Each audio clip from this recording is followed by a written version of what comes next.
무엇이 똑같을까?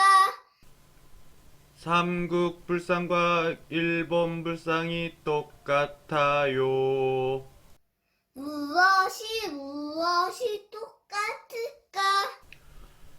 가야와 일본이 똑같아요. 재밌냐? 새끼. 뺏기기는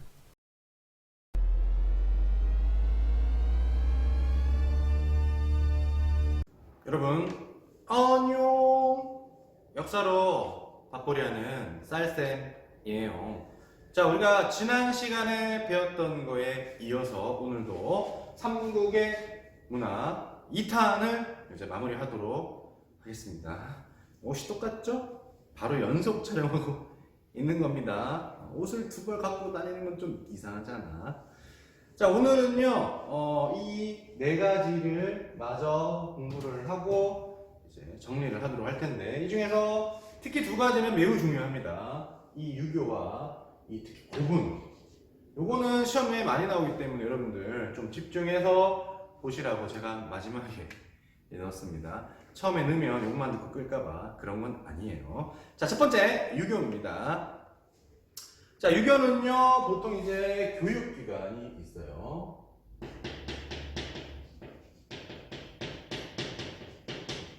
학교죠, 그죠? 학교. 인재를 양성하는 곳이고, 이제 모든 국가가 이제 선진국, 강대국으로 가기 위해서는 훌륭한 엘리트들, 훌륭한 인재들을 계속해서 길러내는 게 중요하다.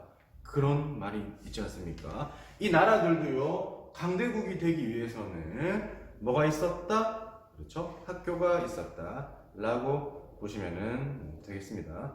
뭐 그렇게 어려운 내용 아니에요. 그래서 고구려는 이제 중앙기관과 지방의 교육기관이 있었는데, 중앙의 기관은 우리가 앞에서 배웠습니다. 태화. 누가 만들었다?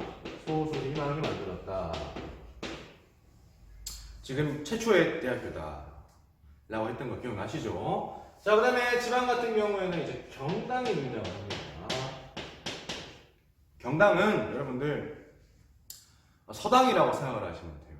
하늘을 쳤다지 배웠던 서당이라고 생각하시면 되는데, 우리가 고구려 하면은 생각나는 이미지가 뭡니까? 그렇죠. 뭔가 영화 300에 나올 것 같은 그 울퉁불퉁한 근육과 말 타고 다니면서 창을 막 휘달리면서 막 적을 막 베고 다니는 광개토대왕과 강력한 군대들이 생각이 나지 않습니까? 그죠? 얘네들을 이제 키웠던 곳입니다. 그러니까 여기는 특이하게 공부도 가르치고 무술도 가르쳤다고 합니다. 그래서 강력한 고구려의 기상을 유지하는데 큰 도움이 되었다. 이렇게 보시면 되겠습니다. 자, 그래요. 그 다음에 백제 같은 경우에는요, 그 학교가 있었다라기보다는 그런 계급명이 등장을 하게 되는데요. 교육을 하는 계급의 명칭이 등장을 하게 됩니다. 그래서 백제는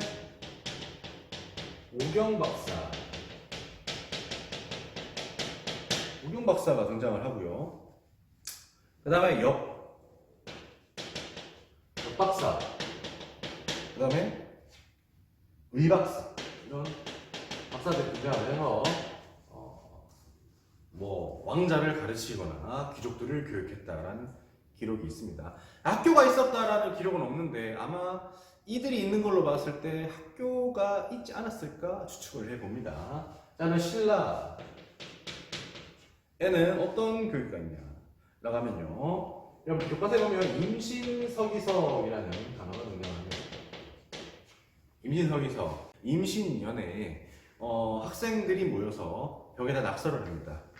우리는 3년 동안 앞으로 공부를 열심히 할 거야. 그래서 뭘 공부할 거냐면 시경, 상서, 그 다음에 뭐 예기, 춘추, 이런 공부를 할 거야. 그래서 이걸 공부를 해서 이제 국가에 필요한 인재가 될 거야. 뭐 지금부터 치면은 나는 앞으로 3년 동안 공부를 해서 국어, 수학, 영어, 뭐 과학, 역사를 공부를 해서 서울대를 갈 거야. 그래서 나는 엘리트가 될 거야. 뭐 그런 내용이라는 거죠. 그러니까 중요한 건 그때 당시 학생들이 3년 동안 나 열심히 해서 훌륭한 사람이 되어야지라고 했을 때 뭘 공부하냐? 요거를 공부한다. 요걸 해야 뭐 할 수 있었다. 소위 말하는 인싸가 될 수 있었다. 그렇다는 겁니다. 많은 이제 신라 학생들이 유학을 공부를 했더라라고 보시면 되겠습니다. 자, 그렇죠. 어렵지 않죠. 자, 그다음에 이제 우리는 역사로 가보도록 합시다. 자, 역사는요, 신집이라는 역사책이 있어요. 영양왕이 만들었고, 네, 교과서에 보시면 또 재밌는 역사책이 나오는데 6이라는 역사책이 있습니다. 6이. 근데 이게 누가 만들었는지 기록이 안 나와요. 책은 100권이거든요. 그래서 우리가 누가 만들었을까 비워봅시다. 고구려입니다. 고구려. 자, 이제 백제 같은 경우 역사책이 있는데 백제 역사책 같은 경우에는 이제 석이라는 책이 있습니다. 언제 만들었냐? 김초광 때 만들었대요. 신라 같은 경우에는 국사라는 역사책이 있는데 누가 만들었냐? 진흥왕이 만들었다. 그러면 공통점을 발견할 수가 있어야 되겠죠. 뭡니까? 역사책을 만드는데 주로 삼국의 전성기를 이끌었던 왕들의 역사책이 하나씩은 있구나. 그럼 우리가 여기는 합리적인 추측이 가능하겠죠. 그렇죠? 합리적인 추측이 가능하겠죠. 요거 뭘까? 채워 넣는 게 문제입니다. 참고로 저는 광개토대왕이라고 생각합니다. 네. 자, 그 다음에 음악으로 갑니다. 음악은 일단 고구려에서는요, 왕산악 아저씨가 바로 나와야 돼요. 가야금이에요, 검은구예요. 그렇죠? 검은구. 가야금은 가야잖아요. 가야해, 나는 가야. 죄송합니다. 아이고. 저는 검은고를 만들었다. 그다음 백제는 없고요. 신라로 합니다. 신라는 백결 선생님이 계시는데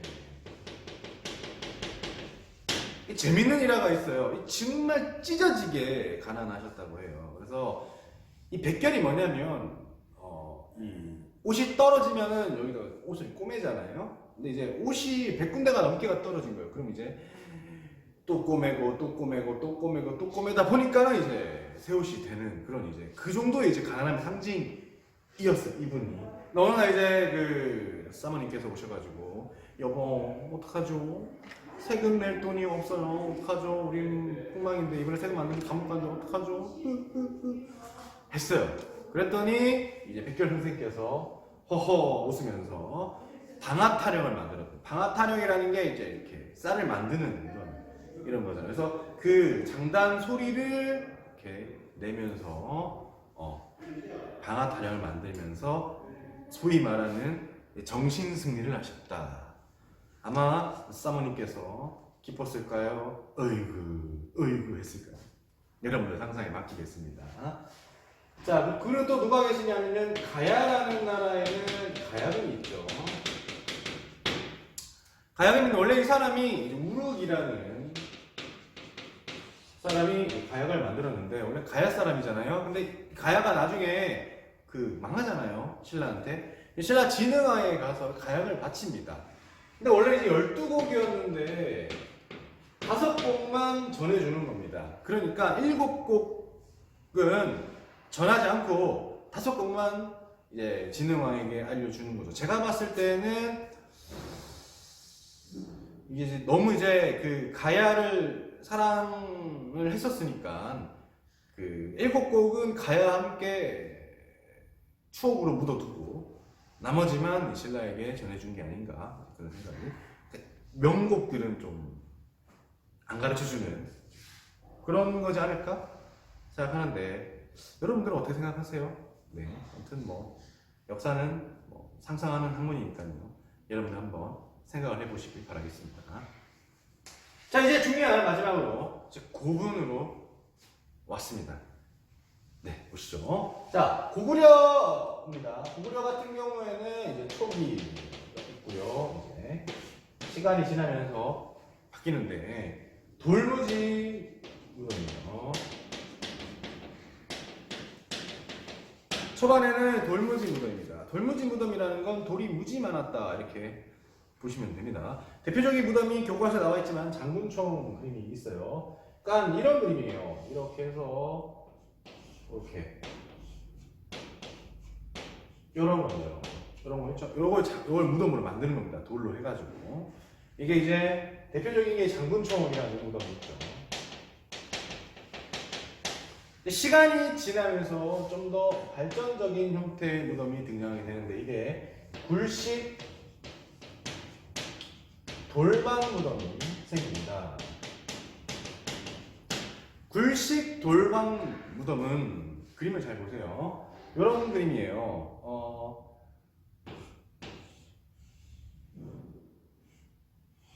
이게 방이 이렇게 있는 겁니다. 이렇게 해서 둥근 천장이 있고 방이 있는 건데 특이한 건 여기에 문이에요.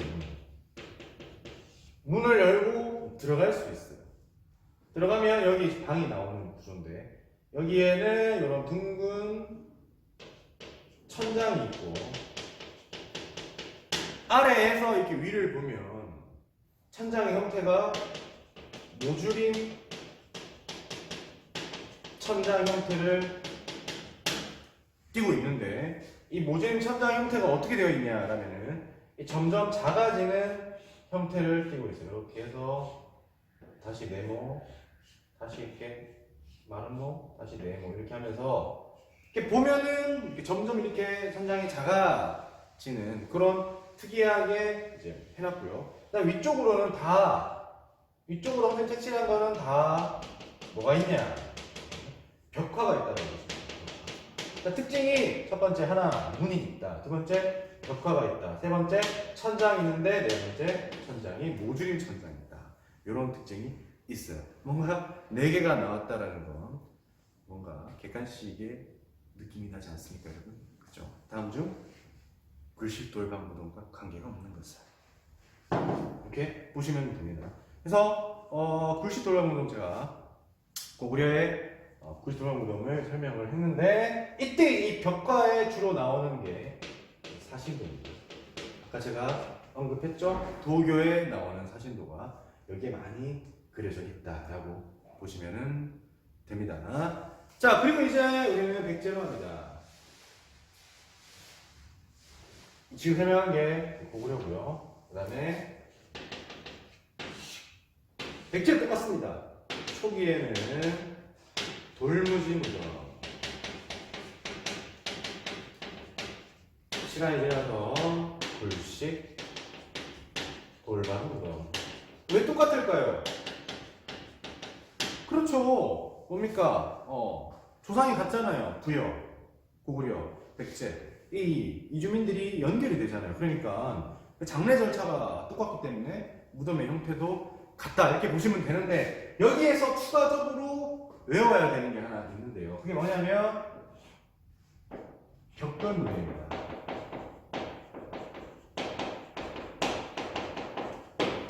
자, 벽돌 무덤 하면은 대표적인 게 바로 튀어나와야 되는데 무령왕이거든요.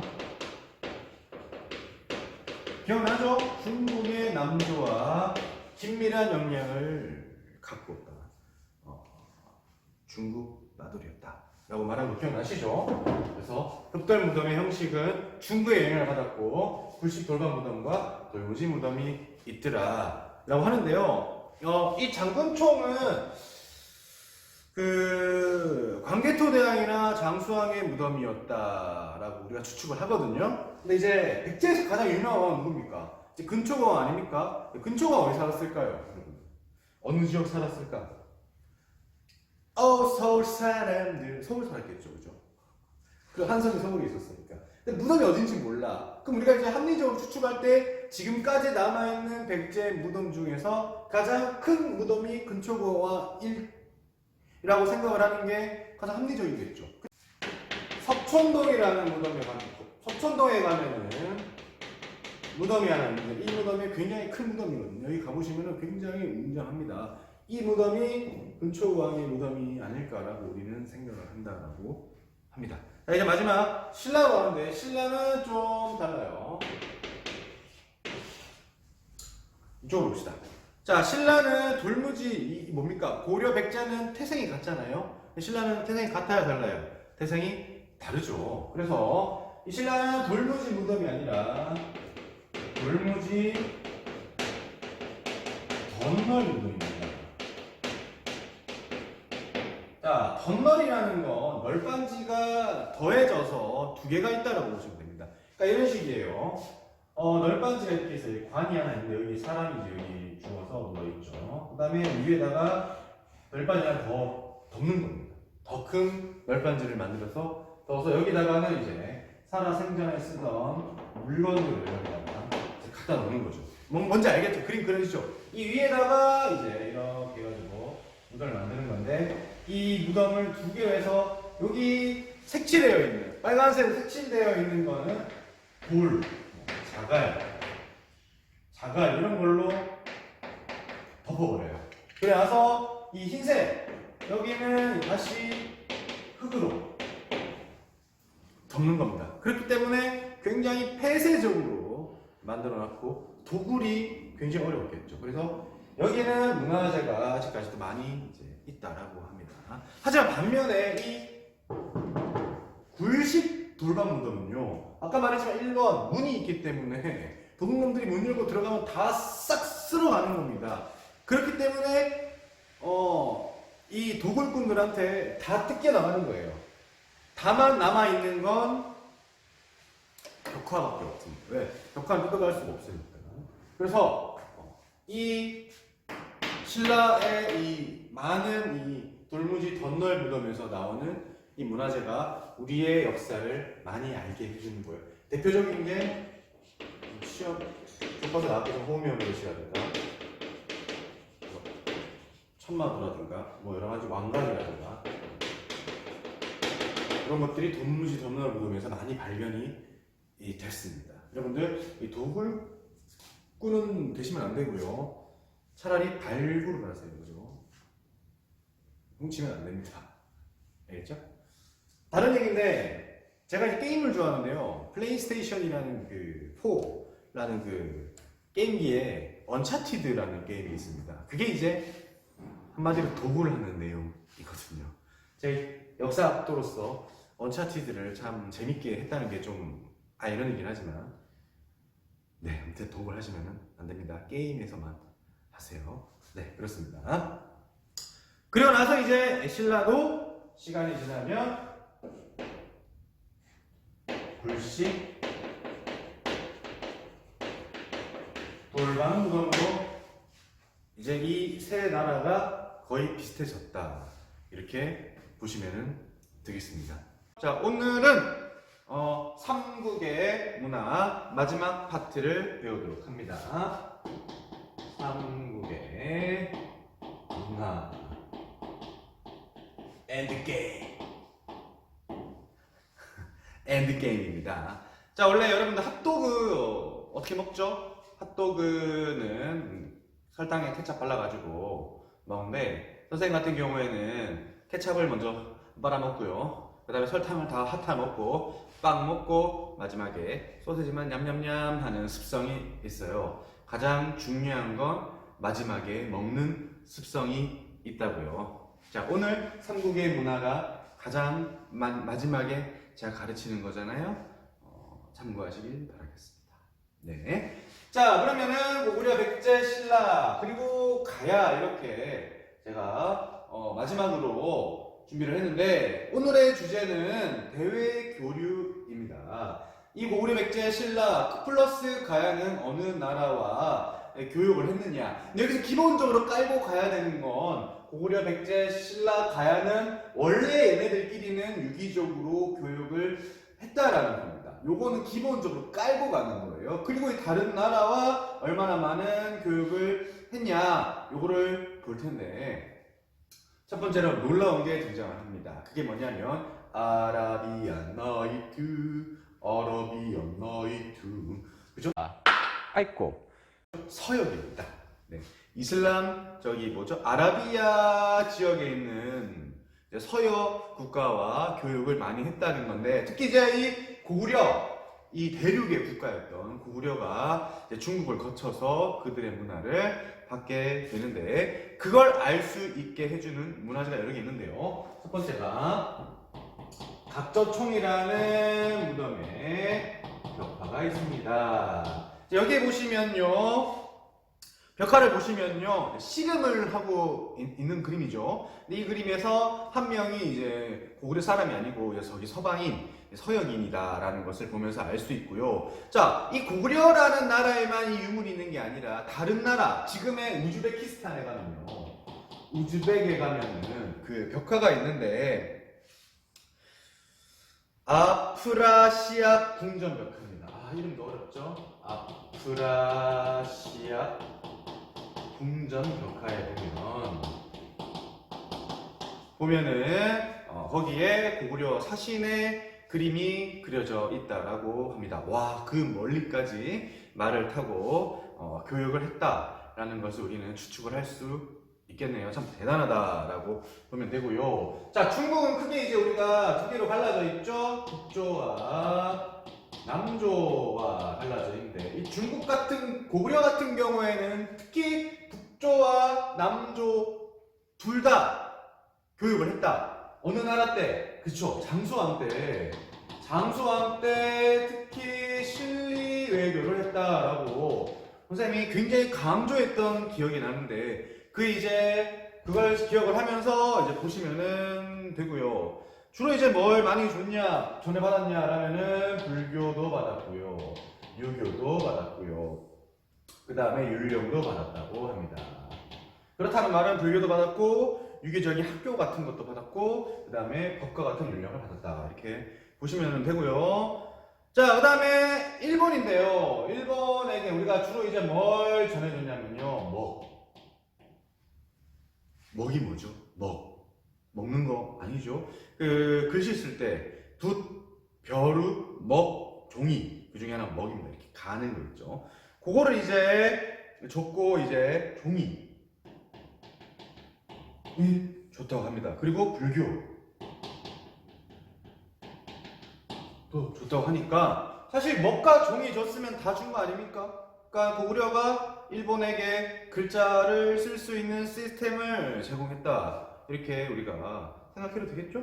그렇죠? 대표적인 사람이요, 누가 있냐면 담징이라는 스님이 계십니다. 이 스님이 일본에 있는 유명한 호류사라는 절에 갑니다. 지금 굉장히 유명한 절인데, 여기에 금당에다가 벽화를 그립니다.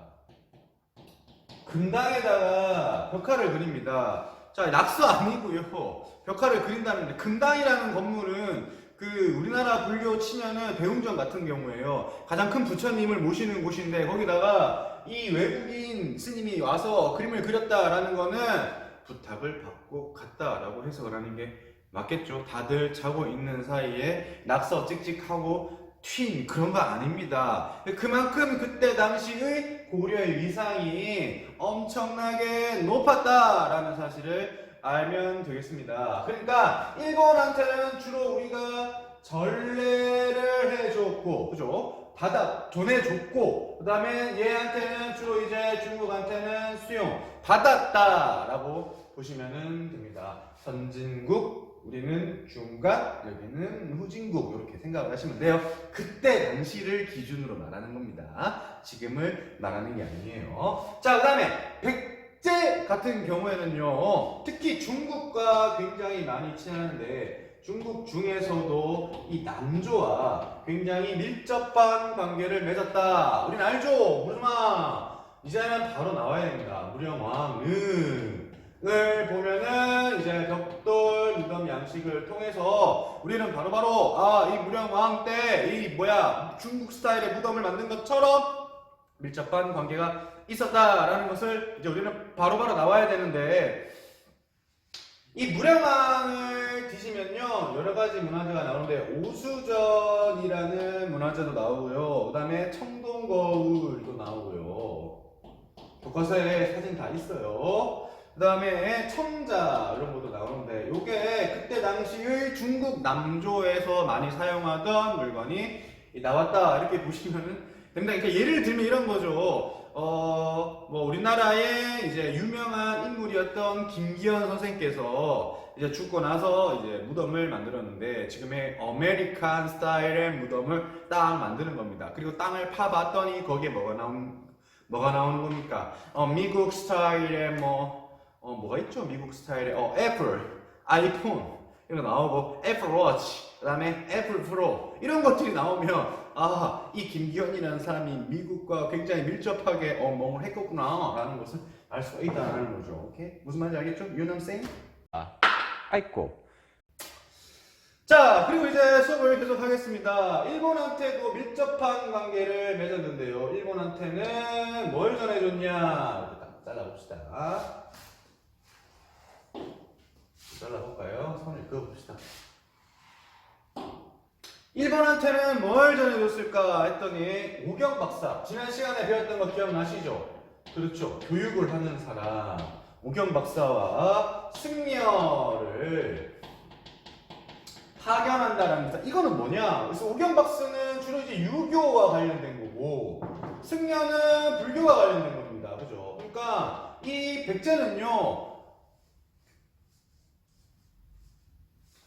일본에게 불교와 유교를 둘 다 동시에 전파를 한 스승과 같은 국가다라고 보시면 됩니다. 이게 어느 정도였냐라면 나중에 또 알려드리도록 하겠습니다. 자, 그래서 이 정도로 굉장히 이제 많은 영향을 미쳤고 또 뭐 굉장합니다. 뭐 건축 기술, 그 다음에 뭐 의학, 그 다음에 공예, 그 다음에 미술, 뭐 등등등등 엄청나게 많은 것들을 전파를 했다. 거의 형제 관계였다라고 추측을 하시면 됩니다. 알았죠? 그래서 많은 이제 여기 있는 사람들이 일본으로 가게 되는데 그런 사람들을 도레인이다라고 합니다. 도레인이다. 넘어갔다. 일본으로 많이 넘어가는 사람들도 존재를 했다라고 알고 계시면 됩니다. 자, 이제 우리는 신라로 갑니다. 신라 같은 경우에는 특이하게 선생님이 여기다가 뭐라고 썼죠? 고려라고 따로 하나 적어놨죠. 뭐냐? 일단은 처음에는 고구려의 영향을 많이 받습니다. 중국과 교육이 가능합니까? 불가능합니까? 힘들죠. 그렇기 때문에 직접적으로 중국과 교육을 하다기보다는 위치적인 입장에서 고구려를 통해서 고구려에서 받은 것들을 더 이어받았다라고 보시는 게 일반적인데요. 그렇기 때문에 이 서역과도 이제 연관을 많이 맺을 수가 있어요. 그래서 유리 제품이라든가 그 다음에 칠보 장식 보검 이런 것들이 있습니다. 칠보 장식 보검 이런 것들이 있어서 신라와 서역과의 그러한 교류가 있었음을 우리는 추측할 수가 있어요. 자, 그 다음에 6세기 이후에는요, 중국과 직접 교육이 가능합니다. 언제죠? 그렇죠. 진흥왕 이후에 중국이 진흥왕 이후에 신라가 한강 유역을 차지하고 난 다음부터 중국과 직접 교육을 하게 되죠. 그래서 그때부터는 이제 선진 문물을 많이 받아들이게 되었다. 요 정도로 보시면 되는데 그렇게 뭐 어려운 내용은 없습니다. 자, 그 다음에 가야가 등장을 하는데 주로 가야는 이 일본에게 엄청나게 많은 것들을 전해줬다라고 하는데 특히 이제 철제를 재련하는 기술,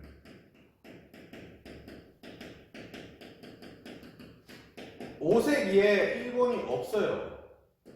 그러니까 철을 만드는 기술이 일본에게 없어요. 그러니까 철이 없다라고 보통 얘기를 하면은 일본에게는 철광석이 없네요. 그렇게 해석을 하는 게 아니라 이 철광석을 가지고 철로 만들어서 자기가 원하는 물건을 만들어내는 그 기술이 5세기까지는 일본이 없다는 게 정설이에요.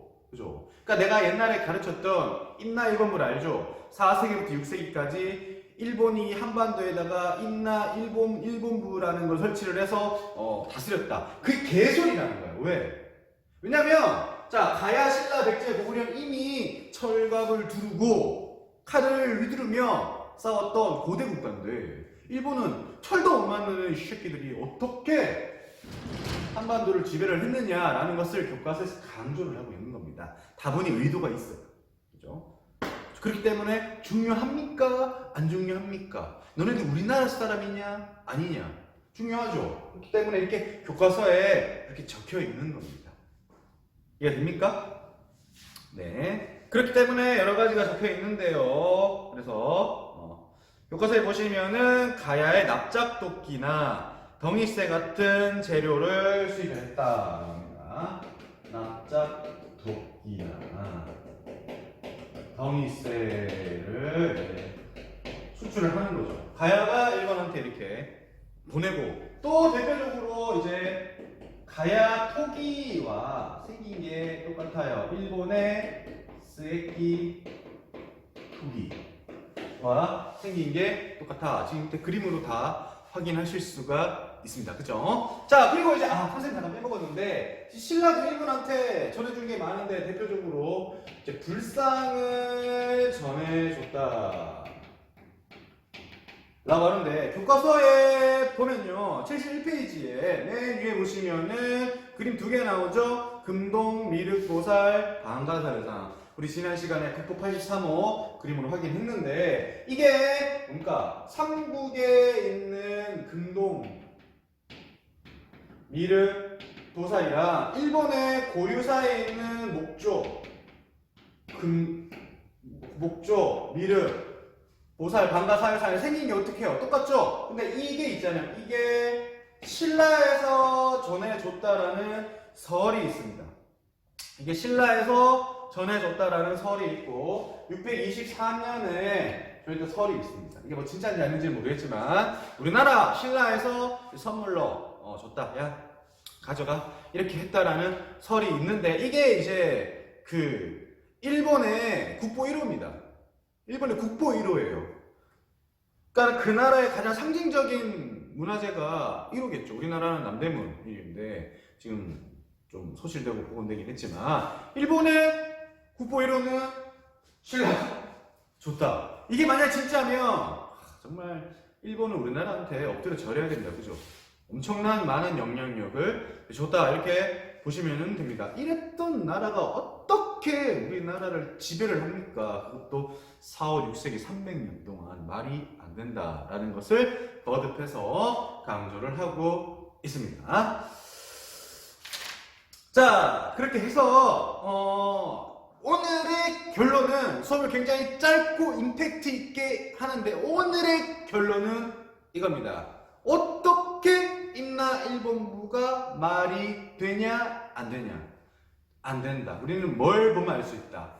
삼국 플러스 가야 중에서 가장 약한 나라가 어디예요? 가야잖아요. 그죠? 그 가야한테조차 뭡니까? 철을 수입을 받으면서 의존하는 그 가야에게조차 철을 받으면서 의존하면서 커가는 일본이 어떻게 이 삼국을 이 한반도를 장악할 수 있냐? 이게 말이 되냐? 라는 거죠. 뭐 진짜인지 아닌지는 여러분들의 판단에 맡길게요. 저는 아니라고 생각을 합니다. 좀 세게 말하면 개설, 헛설, 마데카설 이렇게 생각을 하게 됩니다. 자, 뭐 삼국의 이제 마지막 스토리는 수업을 끝냈고요. 숙제가 있습니다. 뭐냐면 75페이지에 보시면 과제를 풀어가기가 있는데요. 그 중에서 2번을 보시면요. 나는 땡땡의 전성기를 이끌었던 땡땡이다. 요거 있죠, 요거. 요거를 이제 쓰는데 글을 5줄 이상을 씁니다. 그리고 어디다 쓰면 교과서에 있습니다. 교과서에 쓰고 그걸 찍어서 이제 올리는 게 숙제입니다. 이게 온라인 수업을 할 때까지 이 영상을 진도가 맞춰질지 모르겠지만 이제 하게 되면은 그때 검사를 하게 되고요. 만약에 그게 아니라 계약을 하게 되면 제가 직접 이제 검사를 하고 평가에 반영을 하도록 하겠습니다. 자, 그럼 오늘 간단하게 수업을 마쳤고요. 다음 시간에 또 보도록 합시다. 여러분, 안녕. 무엇이 똑같을까? 토마토 2개가 똑같았죠. 무엇이 똑같을까? 백두산 2개가 똑같으죠. 무엇이 똑같을까? 가위가 2개가 똑같으죠.